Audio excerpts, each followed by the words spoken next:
지난주에 말씀을 드린 것처럼 이미 제자들은 그 주님의 부활하신 그 주님을 만난 사람들의 증언의 소식을 들었을 뿐만 아니라 그 중에 또 일부분들은 부활하신 주님을 직접 목도한 자들입니다. 그럼에도 불구하고 전혀 그러한 소식과 그런 부활이 그 제자들에게 영향을 미치지 못하고 있음을 오늘 이 본문 말씀 통해서 우리에게 보여주고 있는 거예요. 이 모습을 통하여 우리가 예수를 믿고 십자가에 죽으시고 부활하셨음을 믿고 고백하며 살아가는 저와 여러분들이 혹시 이러한 삶을 살고 있지 않는가를 돌이켜 보아야 됩니다. 여전히 현실적인 염려와 근심과 불안과 두려움 속에 살아가고 있지 않는가를 자신들을 한번 돌아보셔야 된다는 거예요. 이 말은 무슨 말이냐? 진정 예수 그리스도의 십자가의 죽으심과 부활의 진정한 의미를 이해하고 깨닫지 못하고 있다는 것을 지금 우리에게 보여주고 있다는 것입니다. 목격을 했음에도 불구하고 목격한 자들의 증언을 들었음에도 불구하고 전혀 그들의 삶에 영향을 끼치지 못하고 있는 이 제자들의 모습, 문을 닫아 걸고 두려워하는 제자들의 모습, 혹시 저와 여러분의 삶의 모습이 아닌가 한번 보세요. 여전히 여러분 세상이 두렵지 않습니까? 불안하지 않습니까? 여전히 현세적인 문제들로 인하여 염려와 근심에 모든 걸 빼앗기고 있지 않습니까? 여전히 무엇을 먹을까, 무엇을 입을까 하면서 하루를 시간을 보내고 있지 않는가를 돌이켜 보라는 것입니다. 왜 그런가? 이런 문제들을 오늘 주님이 하시는 이런 상황을 통하여 우리가 잘 깨달아야 됩니다. 누가복음 16장에 보면 부사와 나사로의 비유가 나오죠. 불목 가운데 고민하는 그 부자가 아브라함에게 이런 부탁을 해요. 내 형제 5이 아직 세상에 있다는 거예요. 그러니까 제발 죽은 자들 가운데 살려내서 그들에게 가서 전하면 그들이 회개하겠다 이렇게 요청을 합니다. 그러자 뭐라고 얘기를 하시냐면은 모세와 선지자들에게 듣지 아니하면 비록 죽은 자 가운데서 살아난 자가 있을지라도 권면함을 받지 못하리라 이렇게 얘기합니다. 그들에게는 이미 구약 말씀이 있다는 거예요. 그걸 듣지 않는 자들은 설사 죽은 자가 살아나서 가서 이야기하더라도 그 말을 듣지 않는다는 거예요.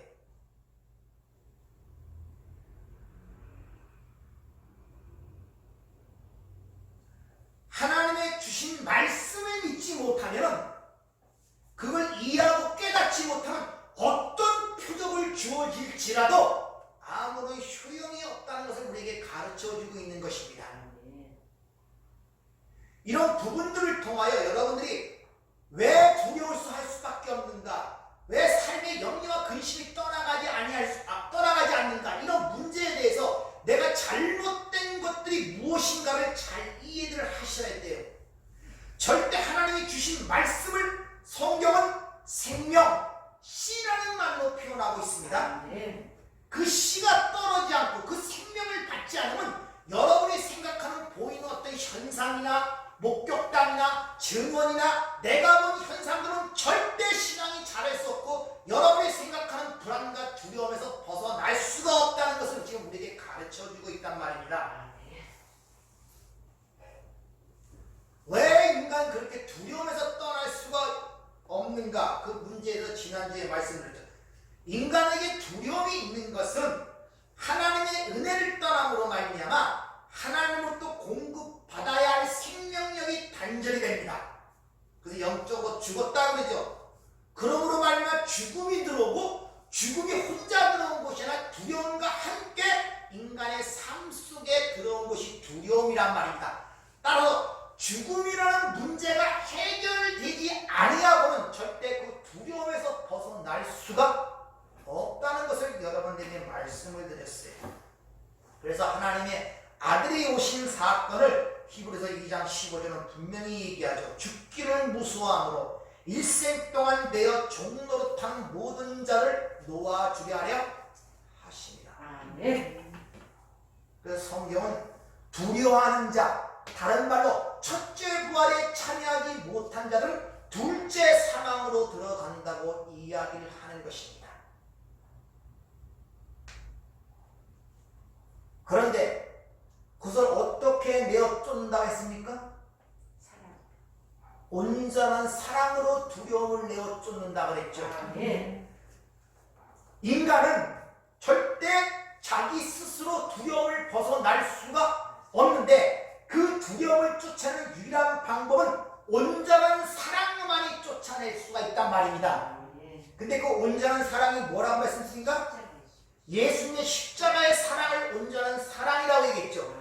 다시 말하면 예수 그리스도의 십자가의 죽으심과 부활의 의미를 진정으로 이해하고 깨닫지 못하면 두려움에서 벗어날 수가 없어요.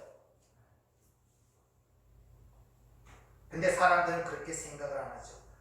그래서 그 두려움에 떠는 그 제자들이 와서 그 두려움을 쫓아내고 두려움을 없애주기 위해서 그들이 세상이 좋아하는 이상한 기적과 표적을 행한 것이 아니라 뭐와 뭐를 보여줬다? 못자국과 창에 찔린 옆구리를 그들에게 보여주는 거예요.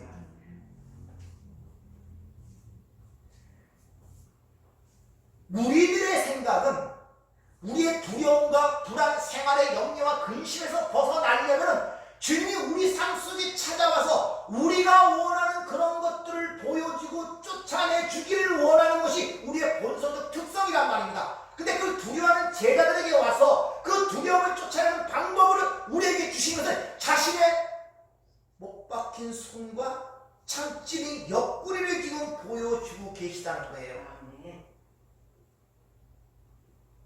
이런 것들을 잘 이해를 하셔야 여러분이 두려움 속에 살아가지 아니할 수가 있다는 것을 여러분이 아셔야 됩니다. 즉 두려움을 몰아내는 방법으로 두려움을 몰아내는 길로서 우리에게 뭘 제시하냐?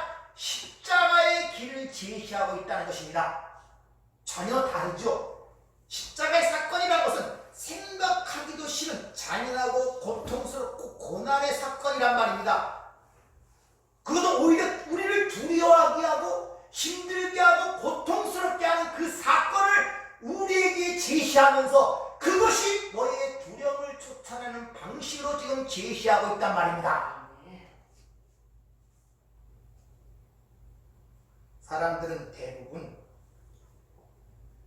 그 평강을 갖고 두려움을 쫓아내고 평강을 갖고 있는 그 평강이라든지 평강의 조건을 뭐라고 생각하느냐?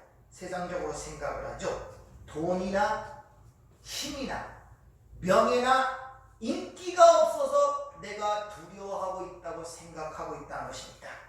그리고 그런 것들을 내가 갖고 소유한다면 두려움이 물러갈 것이라고 이야기들을 하고 있어요. 그런 잘못된 생각들을 하고 있단 말입니다. 가만히 생각해보세요. 내가 두려워하고 지금 불안하고 한 상태는 내가 가난해서 그런 것이고 배우지 못해서 그런 것이고 명예와 인기가 없어 그런 것이라고 생각지 않습니까?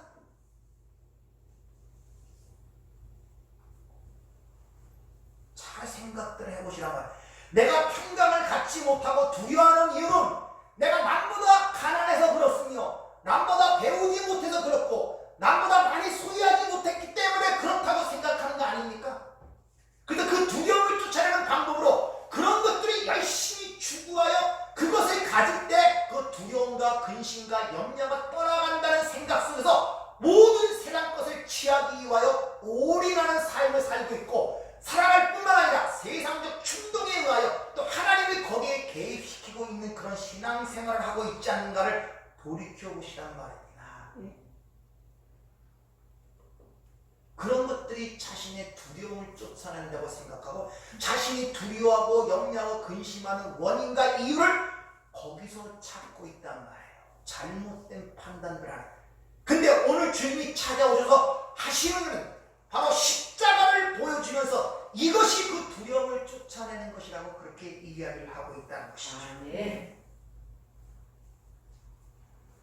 인간은 이 세상의 어떤 것을 아니 이 세상의 모든 보이는 것들을 소유한다 할지라도 절대 그 두려움에서 벗어날 수가 없습니다. 초대에 말씀드린 것처럼 두려움의 근본적 뿌리가 어디 있다고요? 죽음에 있단 말입니다. 근데 그 죽음은 뭐로부터 왔다고요? 죄로부터 왔죠. 따라서 죄라는 문제를 해결하지 아니하면, 죽음이라는 문제를 해결하지 아니하면 절대 그 두려움에서 벗어날 수가 없습니다.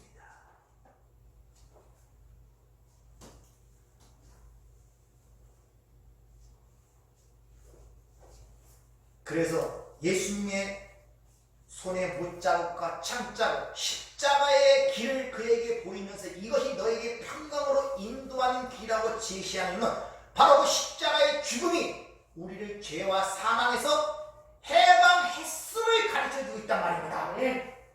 그걸 이해하고 깨닫지 못하면 절대 두려움에서 해방될 수가 없어요. 따라서 예수님의 십자가의 공로로 주는 죄와 사망에서 주어지는 평강이 아닌 다른 평강은 전부 다 평강이 아닌 편안합니다. 다른 건 평강, 성경이 말하는 평강이 아니란 말입니다. 그래서 이사야 53장 5절을 보면 그가 찔림은 우리의 허물 때문이요 그가 상함은 우리의 죄악 때문이라. 그가 징계를 받음으로 우리는 평화를 누리고, 이 평강이란 말입니다. 그가 채찍에 맞음으로 우리가 나음을 받았다. 그가 징계를 받음으로 말미암아 주어지는 것이 평강인 것이지, 우리의 인간의 수고와 노력으로 또 어떤 것을 소유함으로 말미암아 얻어지는 것이 아님을 지금 우리에게 일러주고 있다는 것입니다.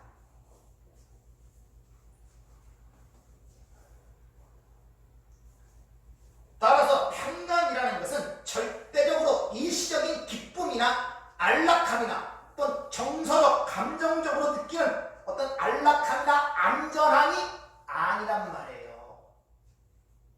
성경이 말하는 평강이라는 것은, 따라서 평강이라는 것을 여러분이 알려면 살아계신 하나님께서 이 역사 속에서 행하신 역사적 사건과 그 행하신 일로 말미암아 우리에게 은혜로 주어진 것이 무엇인가를 확실히 깨닫고 이해할 때만이 그 평강을 여러분이 소유할 수가 있습니다. 근데 오늘날 교회는 거기에는 관심이 없잖아요. 네, 여전히 그 두려움의 근본적 원인과 조건을 이 세상의 것에서 찾고 있기 때문에,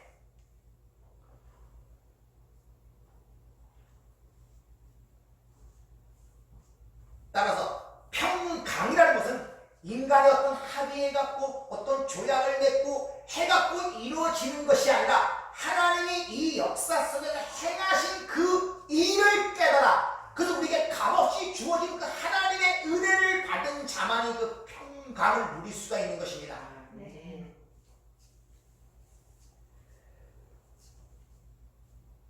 근데 분명히 짚고 넘어가야 할 문제가 있는데, 거짓 선지자들도 평강을 전한다는 거예요.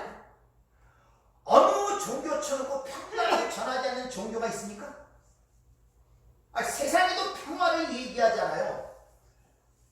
근데 기독교, 즉 기독교 안에도 거짓 선지자에 의해지는 평강이 있다는 거예요. 그 비유, 그 대조를 통하여 뭐가 진정한 평강이 우리에게 주어지기 위해서는 어떤 일이 나고 무엇이 진정한 평강인가를 우리가 반드시 깨달아야 됩니다. 그래서 그것을 에레미야 6장 12절서부터 14절까지 보면 이런 말씀이 있습니다. 이 거짓 선지자들이 전하는 평강에 잘 들어보세요.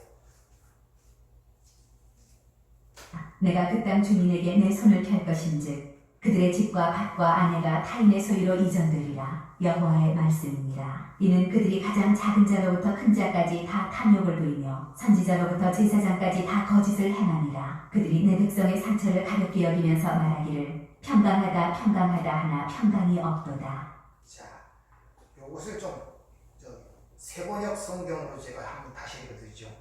그들의 집은 물론이고 그들의 논밭도 다른 민족들이 와서 다 차지하겠고 이 땅의 여인들도 다른 나라의 사내들이 다 빼앗기게 될 것이다. 그것은 내가 진노의 손길을 뻗어 이 땅에 사는 사람들을 사정없이 칠 것이기 때문이다. 이는 나 주의 말이니라. 주께서 또 말씀하신다. 이 땅에 사는 사람들이 작은 자로부터 큰 자들까지 이르기까지 모두가 탐욕의 눈물로 자기 입속만 채우고 있다. 예언자들과 제사장들도 하등 다를 바가 없어서 모두가 거짓으로 백성들을 속이고 있다. 진실로 내 백성은 심각한 병에 시달리고 있건만 그들은 그 병을 어루만지면서 괜찮다 아무 문제 없다만 연발한다. 어디 한 군데 성한 데가 없는데도 그들은 평안하다 하면서 거짓 위안만 줄곧 일삼고 있다. 이렇게 얘기해요. 또 한 구절 에레미야 14절 13절 14절도 같은 내용이 나온다. 한번 들어보세요.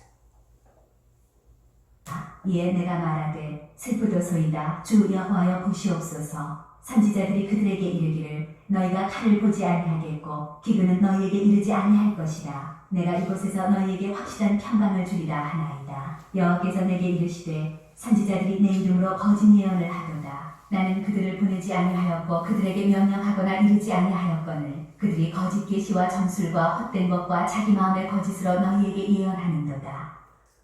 요것도 세번역을 한번 제가 말씀드리죠. 그때 내가 이렇게 하나님께 아뢰었다.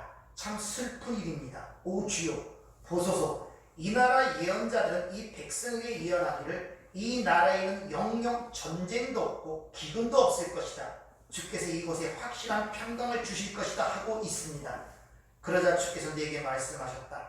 그렇게 말하는 예언자들은 내 이름을 빌어 거짓말을 하고 있는 것이다. 나는 그들을 보낸 적도 없고 그런 말을 하리라고 명령한 적도 없다. 그런데도 그들은 거짓 환상과 거짓된 점술과 온갖 헛된 것들과 자기들 마음속에 꾸며낸 간교한 속임수로 너희를 예언하고 있는 것이다. 이렇게 이야기를 하고 있습니다. 그러니까 구약시대도 거짓 선지자들이 외치던 것들이 평강이었어요. 평강. 그러면 그 거짓 선지자들이 외치던 평강과 성경에서 말하는 평강, 즉 예수님이 외치던 평강과 어떻게 다른가를 알아야 우리가 어떤 메시지를 들을 때 진정한 평강에 이르는 길이 무엇인가를 우리가 깨달을 수가 있죠. 그럼 어떻게 구분하는가? 에레미야는 이렇게 평강을 전합니다. 에레미야 29장 3절부터 9절을 보면 한 번씩 읽어오시라고 했죠. 한번 지나가서 우리가 알겠습니까?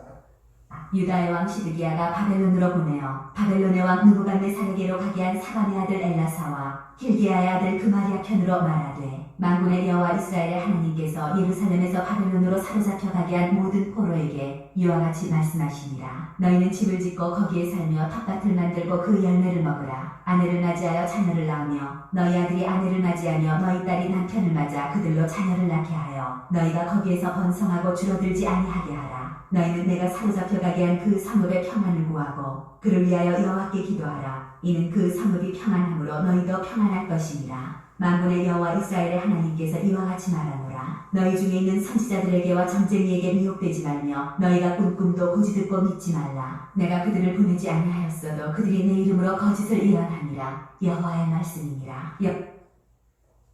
거짓 선지자와 참 선지자의 차이가 뭐냐면 앞에서 얘기한 것들은 주님이 에레미야 선지를 통해서 이스라엘 백성들의 죄악 때문에 바벨론 포로를 보낸다. 너희를 잡혀가게 할 것이다. 하나님의 징벌과 형벌을 얘기하는데 거짓 선지자들은 괜찮다 전쟁도 없다 평강하다 얘기하고 에레미야를 통해 너희들이 거기에 잡혀가서 내 진노의 형벌로 잡혀가는 것이니까 그것 때문에 너무 힘들어하지 말고 거기서 네 자식들을 낳고 하나님을 바라고 그 형벌의 기한 70년이 채워지면은 다시 너희가 돌아올 것이라는 그런 말씀을 하고 있단 말입니다. 무슨 말이냐? 하나님의 진정한 평강을 얘기할 때 항상 어떤 전제 조건이 깔려있는데 그것이 뭐냐면 하나님의 공입니다. 즉 하나님의 평강을 우리가 맛보려면 반드시 하나님의 공의가 만족이 되어야 한다는 것입니다. 좀 쉬운 말로 의롭지 못한다는 절대 하나님의 진노를 벗어날 수가 없습니다.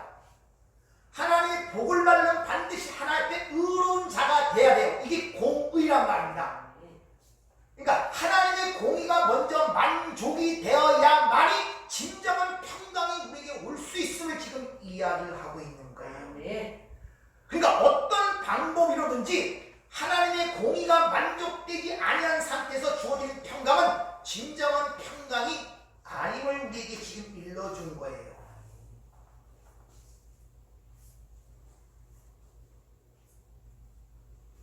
성경에 보면은 다윗과 밧세바의 불륜 때문에 아이가 태어나죠. 솔로몬이 누구의 아들입니까? 다윗과 밧세바의 아들이죠. 솔로몬이 샬롬, 평강이라는 뜻입니다. 같은 단어예요. 샬롬 앞에 해, 맨 끝에 해라는 단어가서 바로 평강이 무엇인가를 보여주는 게 솔로몬 그 단어의 뜻이란 말입니다. 근데 그렇게 평강이 이루기 위해서는 원래 다윗과 밧세바의 첫째 아들이 죽죠. 왜? 그건 죄를 진 죄악이 잉태한 아이란 말입니다. 그 하나님의 공의에 의하여 그렇게 금식하고 하나님께 기도하고 간구했지만 그 아이가 죽어요. 하나님의 공의가 만족된 다음에 샬롬, 솔로몬이 나오는 거예요. 평강이 오는 것입니다. 그래서 솔로몬이 성전 건축을 하게 되어 있단 말입니다. 이와 같이 하나님의 공의가 만족되지 않은 상태에서 주어지는 모든 것들은 평강이 아님을 우리에게 가르쳐주고 있는 거예요.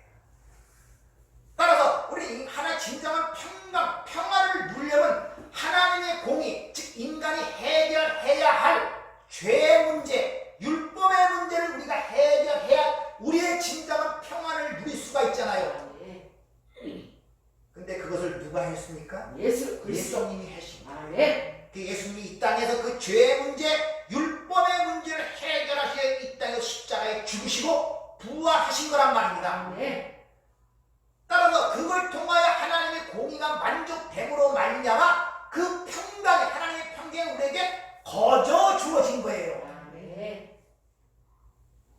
믿습니까? 아멘. 그래서 로마서 8장 3절을 보면 율법이 육신으로 말미암아 연약하여 할 수 없는 그것을 하나님은 하시나니 곧 죄로 말미암아 자기 아들을 죄 있는 육신의 모양으로 보내어 육신의 죄를 정하사 육신을 따르지 않고 그 영을 따라 행하는 우리에게 율법의 요구가 이루어지게 하려 하십니다. 율법의 요구, 노모스, 디카요마, 율법의 의로움이 이루어지게 플레로, 충만, 만족하게 하기 위해서 그 아들을 육신의 모양으로 보내셨다는 거예요.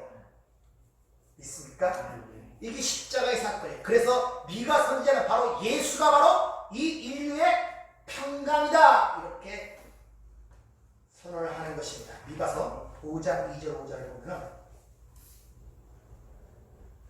베들렘 에브라다야 너는 유다 족속 중에 작을지라도 이스라엘을 다스릴 자가 네게서 네게로 나올 것이라. 그의 근본은 상고의 영원에 있느니라. 그러므로 여인이 해산하기까지 그들을 붙여두시겠고 그 후에는 그의 형제 가운데 남은 자가 이스라엘 자손에게로 돌아오리니 그가 여호와의 능력과 그의 하나님 여호와의 이름의 위엄을 의지하고 서서 목축하니 그들이 거주할 것이라. 이제 그가 창대하여 땅 끝까지 미치리라.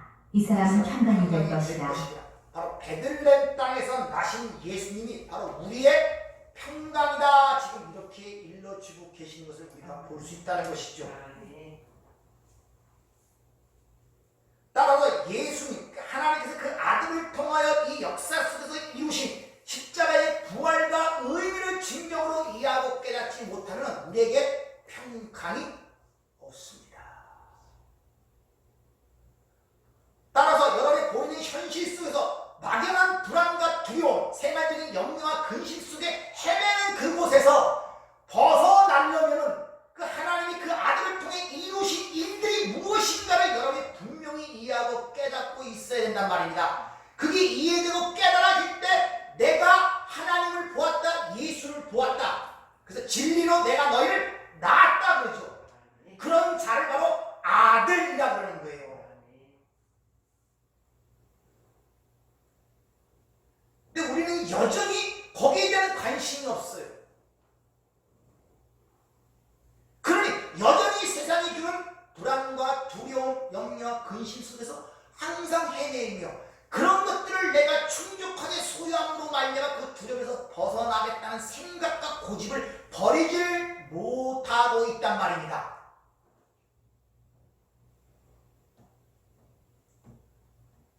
두려움의 근본 원인이 뭔지를 모른단 말이에요. 내가 갖고 있는 불안함, 내가 갖고 있는 두려움, 앞날에 대한 염려와 근심, 그 원인이 자꾸 세상에서 찾고 있는 거예요. 세상에서 정의한 것들을 통해서 그걸 충족시키므로 말미암아 계속 세상은 그것을 여러분에게 충동질시키고 마귀를 계속 속이면서 내게 이런 거짓말에 속아 넘어가고 있는 것입니다. 따라서 하나님의 진리의 말씀이 내 안에 심겨 씨가 되어 떨어져 그게 뿌리가 내리지 않고는 절대 여러분들이 하나님이 하시는 일들을 이해하거나 세상에 속한 사람처럼 살아갈 수밖에 없습니다. 자유함을 누릴 수가 없어요.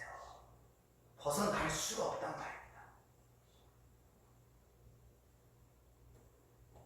그래서 죽기를 무서워해 일생 동안 종로로 타는 자를 놓아주기 위해서 혈과 육을 입고 이 땅에 오셨다고 하잖아요. 아멘.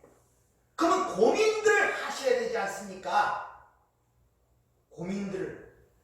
성경이 말하는 진리를 알고 있다면 왜 내 삶이 여기서 벗어나지 못하고 진리되는 것은 전부는 내가 알지 못하지만 그 하나하나 해결되는 감동과 감격과 그 은혜를 내가 맛보지 못하는가를 고민과 갈등을 해야 된단 말입니다. 도대체. 근데 하나님의 말씀에 관심이 없는 거예요. 여러분 한 주간에 오늘 들어와서 1시간 듣는 이것으로 한 주간에 이기겠냔 말이에요. 여러분들 공부하지 않고 문 나가면 다 잃어버리는데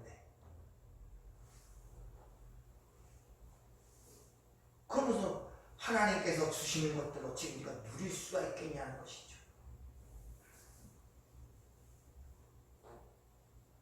물론 우리가 애쓰고 노력한다고 그게 되어지는 것은 아니지만 또 사모하는 자에게 하나님의 은혜를 주시고 문을 열어 진리를 알게 하십니다. 아멘. 한번 마음을 써보세요. 아멘. 여전히 여러분 하나님을 만난다, 예수를 만난다는 것들이 보이는 세상의 현실 속에서 환상과 어떤 표적과 기사로 보이는 것들로 만나는 부당한 생각들을 갖고 계시잖아요. 증거를 달라고. 그건 아무런 소용이 없음을 제자들의 모습을 통하여 보여주고 있잖아요. 제자들이 도대체 경험하지 못하고 보지 못한 것이 무엇이겠습니까? 심지어 능력을 받아 기적을 행한 자들이에요. 부활한 주님을 보았고 말씀을 들었고 기적을 해갔고 무엇이 부족했습니까 그들이? 근데 그들이 지금 현재 보면 두려워 떨고 있단 말입니다 도대체. 근데 여러분들이 여전히 그런 제자와 같이 그런 것을 통하여 자꾸 하나님을 내게 보여주세요, 눈에 보이는 것을 주세요, 만져지는 걸 주세요 라고 생각한다면 절대 그것으로는 여러분이 평강을 얻을 수가 없어요. 여전히 불안하고 두렵습니다.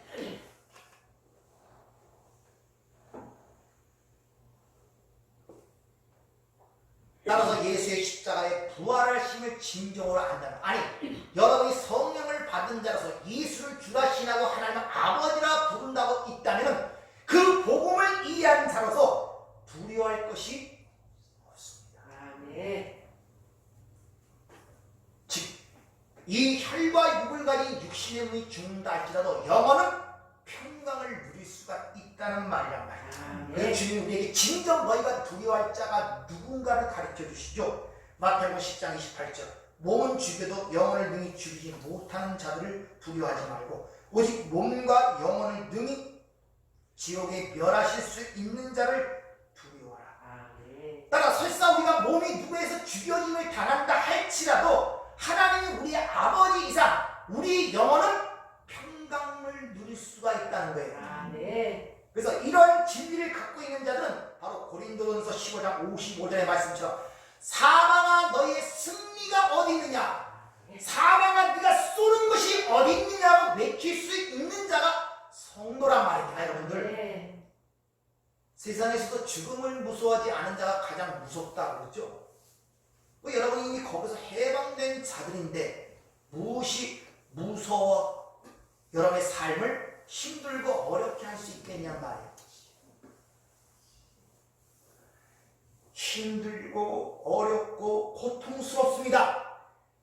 그런 요인들이 있어야 세상에 없을 수가 없단 말입니다. 그런 생각을 해보란 말입니다. 어떤 문제가 나를 지금 삶을 고통스럽게 하고 심지어 막 살목 아닌 엉길 갖고 내가 왜 사냐 이런 문제까지 끌어오는 어떤 요인들이 있을 거 아니에요. 그럼 그 문제를 붙잡고 생각을 해보란 말입니다. 저것이 왜 내 삶에 저렇게 큰 영향을 주고 내가 저것 때문에 고통스럽고 힘들고 두려워하는가, 도대체 그 원인이 무엇인가를 고민을 해보란 말입니다. 저것이 도대체 무엇이길래, 그리고 물어보란 말입니다. 그게 영원한 것인가?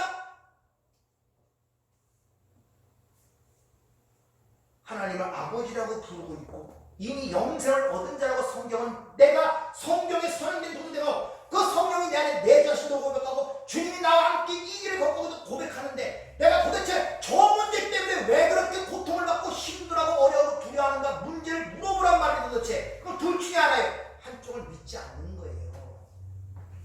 믿음이 없는 거예요. 보여주면 믿겠습니다. 절대 못 믿어요. 믿음은 보여요.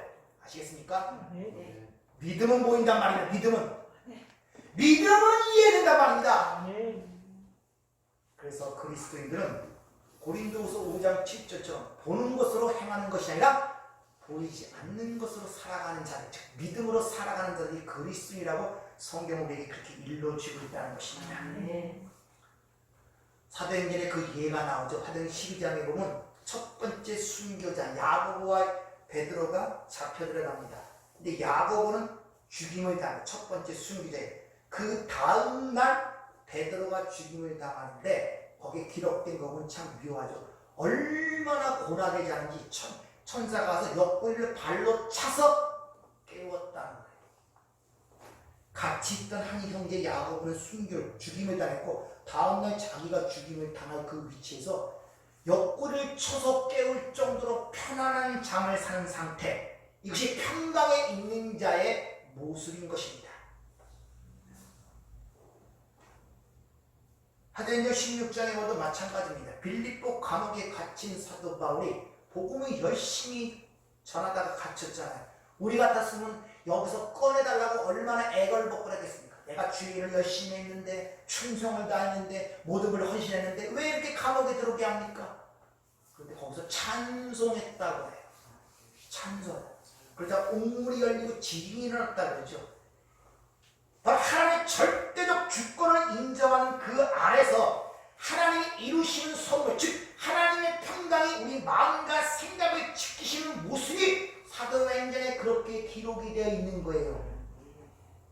그들은 조금만 문제가 생겨도 불안하고 두렵고 하나님은 어디가 있는지 혼자 있는 것 같고 모든 것 지금까지 내가 살아온 것 같고 내가 감당한 것 같고 이런 생각들을 갖고 사신단 말이에요. 그러니까 모든 삶의 구석 부분에 하나님의 손길과 은혜와 섭리가 없는 구석이 없음에도 불구하고 전혀 그걸 발견하지 못해요. 발견하지 못하니 미래가 더욱더 불안하죠.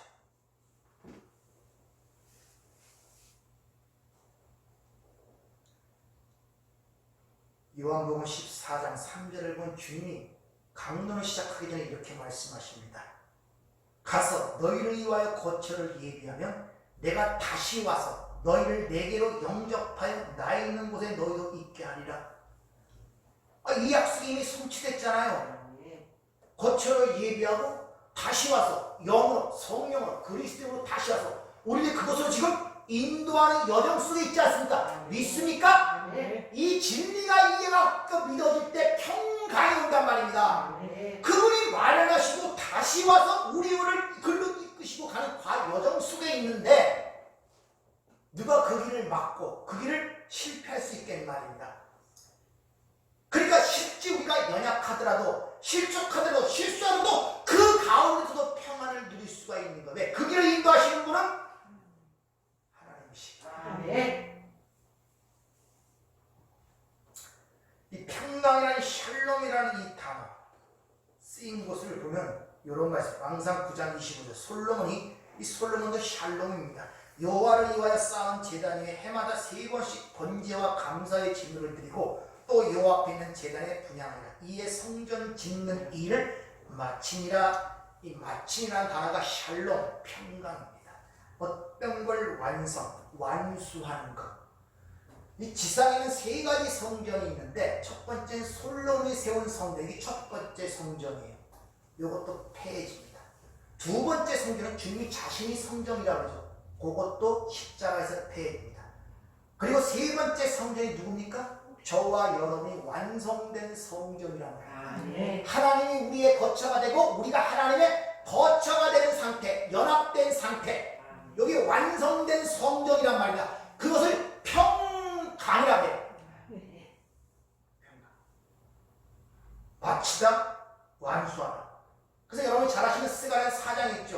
이스라엘 바벨론 포로로 잡혀가 70년이 끝나자 그들이 다시 고국으로 돌아와서 성전 건축을 하죠. 근데 대적들이 얼마나 많은 방해를 하는지 성전 재건축이 쉽지 않아요. 그래서 고민하는 그들 가운데 스가랴 선지를 통해서 환상을 주시죠. 그때 힘으로도 되지 아니하고 능으로도 되지 아니하고 나의 신, 나의 영어로만 된다. 하나님이 이루신단 말입니다.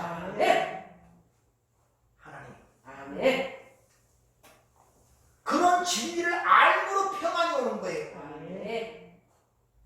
신약에서도 마찬가지로 주님께서 이 성전을 내가 사흘 만에 하나님이 하신다. 아멘.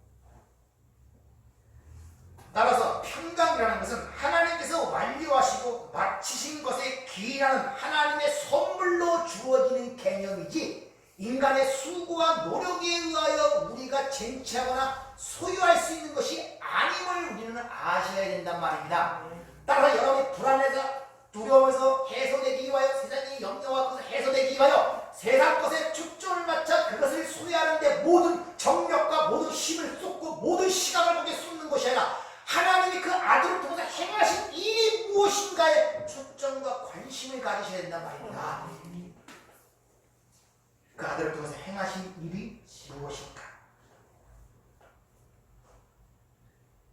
그래서 하나님 나라의 완성, 하나님 나라의 완성이라는 그 궁극적 구원의 목적의 모든 것은 시작과 끝, 처음과 나중, 알파와 오메가요. 그 모든 것은 다 누가 한다?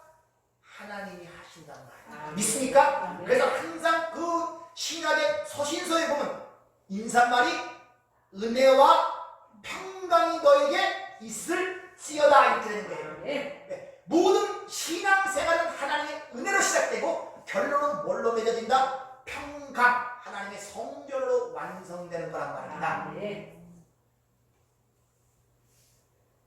이 평강이라는 이 샬롬이라는 단어, 완성하다, 마치다, 그 신약에 똑같은 단어가 있는데 그걸 텐텔로스타이, 다 이루었다. 이 의미란 말입니다. 다 이루었다. 그래서 예수님께서 십자가상에서 죽으시기 바로 직전에 다 이루었다. 그게 평강이란 말입니다. 거기에 보탤 것도 미진한 것도 근데 그 복음에 대한 진리를 진정 이해하지 못하니까 자꾸 알파 플러스가 되는 거예요. 이스라엘 백성들이 우상 숭배 때문에 많은 직책을 당하죠. 이스라엘 백성들은 전체 역사상 하나님을 배반한 적 한 번도 없습니다. 우상 숭배라 그러니까 하나님께 완전히 돌아서 가요. 하나님은 따로 제단을 세워두고 그 옆에 다른 제단을 놓는 거예요. 왜? 하나님이 다 안 해주시니까. 왜? 하나님이 주시는 평강이라는 이 복은 반드시 그의 공의가 충족이 되어지만이 주어지거든요. 그러니까 형벌이 따른단 말입니다. 그건 싫어요. 그러나 다원신이나 바신이나 그런 건 필요 없어요. 자기 요구하는 대로. 그러니까 따로 옆에 제단을 써주는 거예요. 여러분 신앙 속에서 이런 부분들을 잘 간파해서 하나님께 자꾸 내놓고 회개하고 그것이 파괴되어 가야 되지. 내가 믿는다 하나님 믿는다고 이렇게 제단을 쌓았고 항상 그걸로 만족치 못해요. 그러니까 옆에 또 다른 단을 쌓는 거예요. 하나님과 비스무리한 거, 바알이라는 단을 쌓았고 맨날 그걸 아버지라 부르면서 거기서 뭘 요구하는 거예요. 신앙생활들이 잘 보시란 말입니다. 그런 것들이 항상 옆에 준비가 돼 있어요. 우리는 타락한 속성 때문에 그 자기의 실체를 깨달아야 된단 말입니다. 그게 안 되면 여전히 같이 섬겨가면서도 내가 하나님을 믿는다는 잘못된 오해 속에 살아가는 거예요. 그런 거 하나님이 안 받습니다. 역겨워 토에 내친다 그러죠. 그래서 니들이 맨날 드리는 그 제사와 제물이 내가 역겹다 그러죠. 차라리 성전문을 닫아라. 말랑이 그렇게 끝나버리죠. 너무 역겨운 거예요. 왜? 그렇게 항상 한쪽은 또 다른 제단을 세우고 있었기 때문에 오늘날 기독교라는 신앙생활이 대부분 그래요. 그냥 네 가지가 없어요. 숫자는 많은데 오합지졸이 되는 것입니다.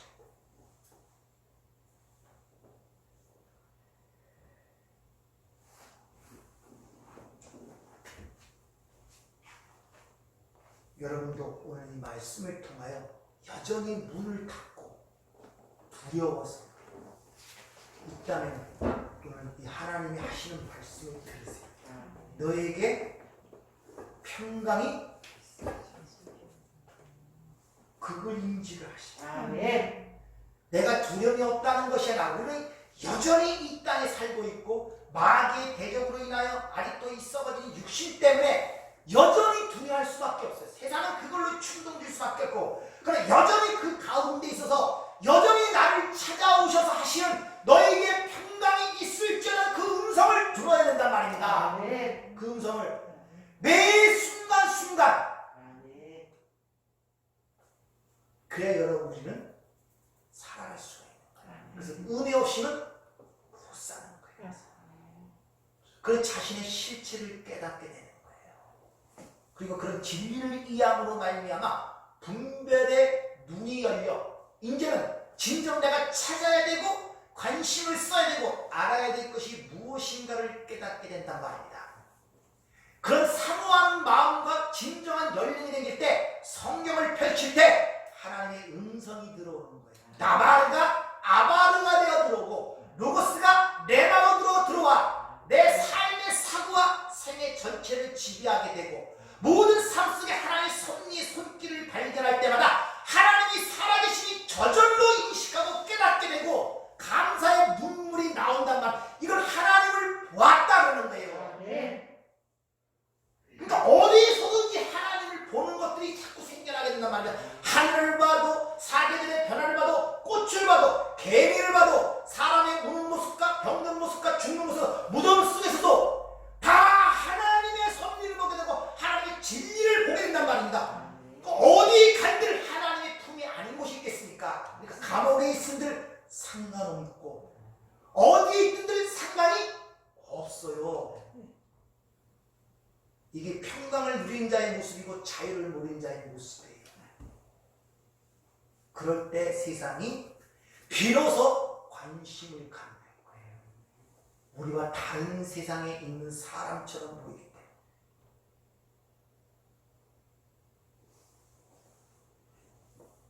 여러분도 이 세상에서 여전히 두려워할 수밖에 없는 존재입니다. 그렇게 살아갈 수밖에 없는 존재입니다. 그래서 하나님의 은혜가 필요하다는 것까지 깨달아야 돼요. 아멘. 그래서 나는 어쩔 수가 없어. 거기서 끝나면 안 되는 거예요. 그래서 하나님의 은혜가 필요합니다. 내 손을 붙잡아 주세요. 연약한 무릎을 세워주세요. 오늘도 주님의 은혜가 아니면 하루를 승리할 수가 없습니다. 아멘. 이런 간절함이 하나 될 때 바로 주님이 여러분의 삶 속에 들어오셔서 너에게 평강이 있을지어다. 아멘. 그 한마디에 우리의 모든 삶의 무게와 짐이 사라져가는 거예요. 아멘. 한 주간도 그런 은혜가 있기를 주의로 부탁을 드립니다. 아멘. 기도하겠습니다. 은혜롭고 자비로우신 아버지 하나님 참으로 감사를 드립니다. 아멘. 왜 우리 눈이 이렇게 열리지 않는지 모르겠습니다. 우리의 기도 아직도 속였는지 하나님의 음성은 들리지 않나 세상 것들이 왜 그렇게 잘 들리는지 모릅니다. 오늘 이런 모습을 알기에 이 자리에 붙여서 오늘 이 자리에 찾아와서 그 두렵고 불안한 우리들에게 너에게 평강이 있을지어다 하신 그 음성을 들었기에 또한 자유함을 갖고 세상을 향해 나갑니다. 하나님 우리의 걸음이 이런 자유함을 선포하며 해방의 날을 선포하며 주님의 복음을 선포하는 우리의 삶이 될 수 있도록 축복하여 주시옵소서. 예수님 이름으로 기도하옵나이다. 아멘.